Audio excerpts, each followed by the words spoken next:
Most people frame baldness as a loss. You've lost your hair, so you've lost your identity and you've lost your confidence. But for a lot of us, and I'm definitely in this camp, it doesn't just take things away. It actually gives something back and something better.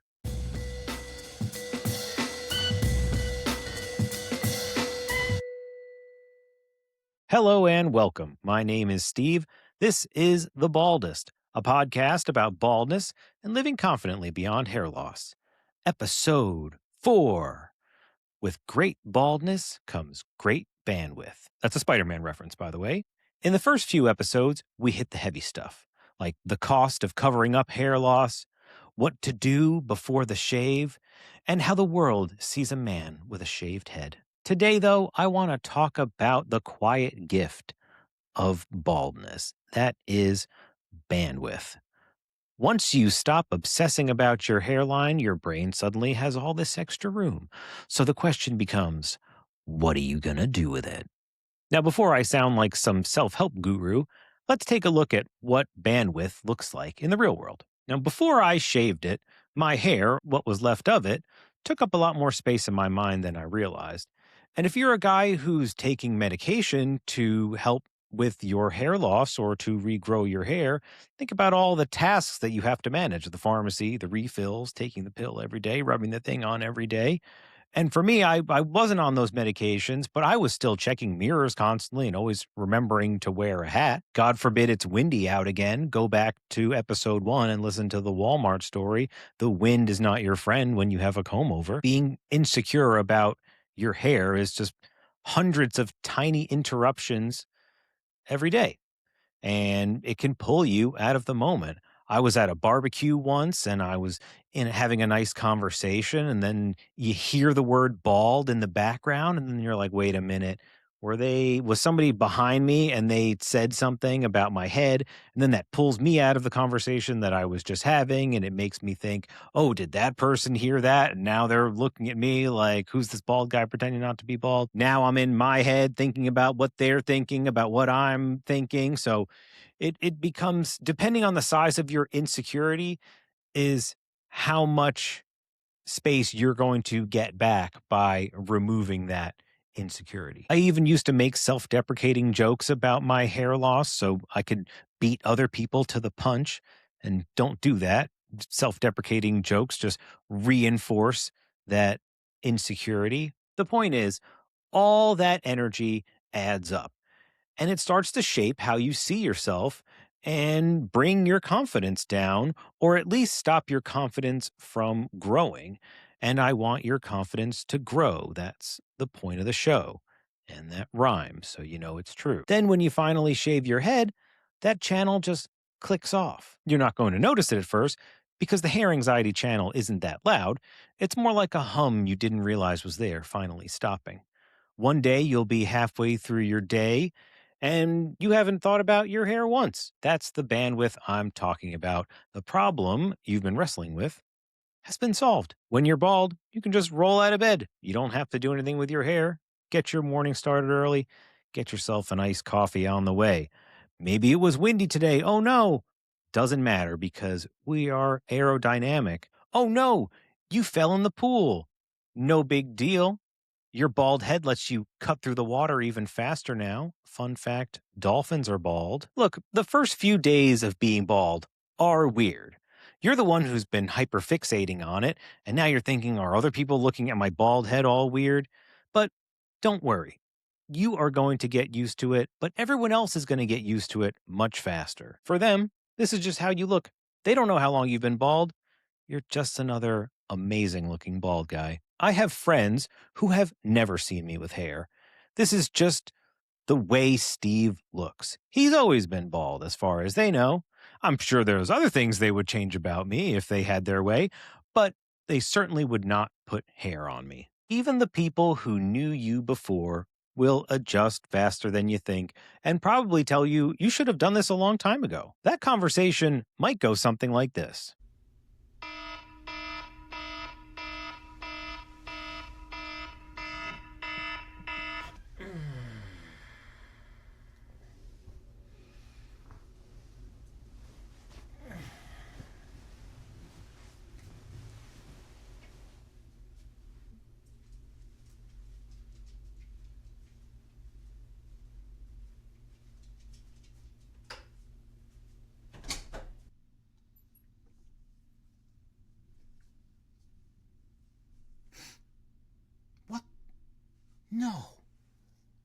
No, I'm bald?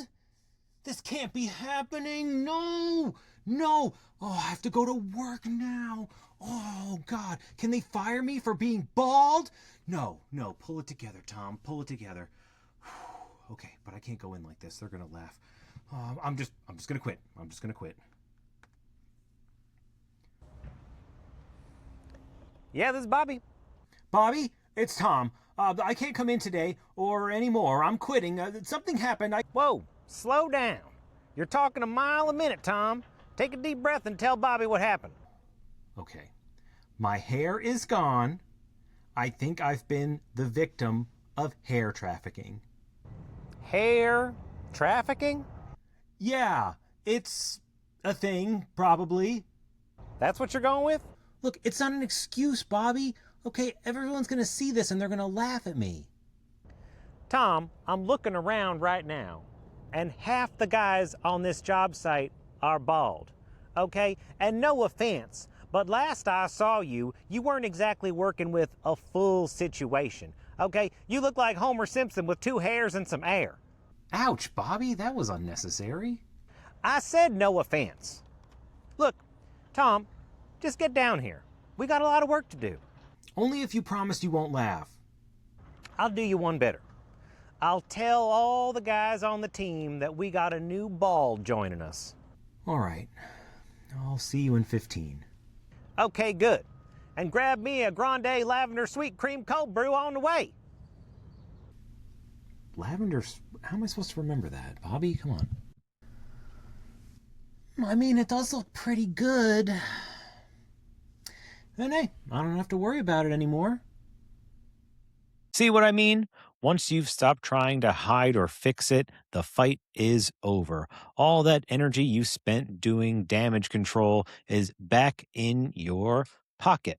Go to work, Tom. It's gonna be okay. So what do you do with that extra whatever percent of your brain? For a lot of guys, it goes straight into the body. Let's get jacked. I'm sure you've seen plenty of bald guy at the gym posts or memes online. Pretty sure Bald Cafe has a whole thing on bald maxing, which involves getting a great body. And for me, that's what I did. I've been in the gym for a while, and it's something I still enjoy. When I first started going to the gym as a bald, I would wear a hat every single time. I learned that you should be wearing a hat though, because when you get sweat in your eyes, it stings really bad. So they don't tell you that when you first become bald, but bring a hat to the gym. Eventually, I didn't need to bring a hat to the gym. You start noticing there's plenty of other balds here. And then you start thinking about things like your strength and your VO2 max, things you can control and prioritize those. It doesn't have to be the gym. It could be your style. And if you think about it, your style's been based around you having hair. So now that you have this new clean slate that I would argue is definitely not plain, we can be more intentional with our choices because we're not trying to distract anyone from our thinning hair. For me, my style is pretty simple. A well-fitting shirt, a nice watch, and some clean sneakers is all I need. It's about owning the look and honoring yourself. The bottom line is, before you shave, your energy is spent protecting something. And after you shave, that energy gets reassigned. You've already done the hard part. You faced the thing you were afraid of and realized you're still standing. So the question in your head changes. It stops being, how do I hide this? Or how long do I have left? And starts being, what else have I been avoiding because I was too distracted by my own reflection? And that's not hype, that's math. You've freed up the space, just like cleaning out your attic. Shaving your head doesn't mean you need a glow up or a new personality. I don't want you thinking, now that I'm bald, I have to look a certain way to make up for the fact that I don't have hair anymore. No, that's not it. It's about having less background noise. Eventually, being bald just becomes maintenance. You shave, you move on, you're a bald guy. So what do you want to do with this new bandwidth? I'm asking you, the listener. Leave a comment down below. Maybe it's your work, maybe it's your relationships, or just having a slower, more peaceful morning. Just notice the space. That bandwidth belongs to you now. You were part of Team Bald before you even realized it, just like Tom. If you felt that mental shift after shaving or you're still in the negotiation phase, leave a comment down below. You can also reach me on Instagram or TikTok.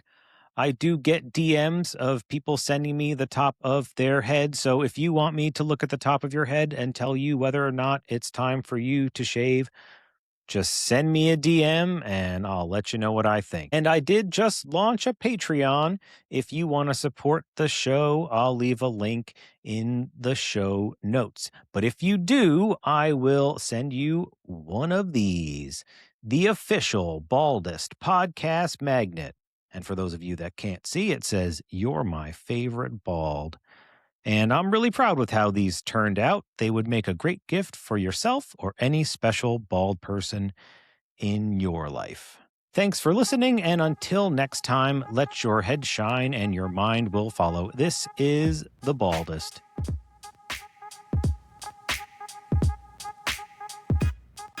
Post-outro Steve here. If you enjoyed this episode, please give it a like and check out one of my other episodes. You can find me on Instagram, YouTube, and TikTok. Links are in the show notes. Make sure to subscribe so you don't miss future episodes. You can also listen to The Baldest on Apple Podcasts, Spotify, or wherever you get your podcasts. And if you're listening there, you can always watch the full video version on YouTube. See my shiny head. Thanks for listening, and I'll see you in the next one. Good day and good scalp health.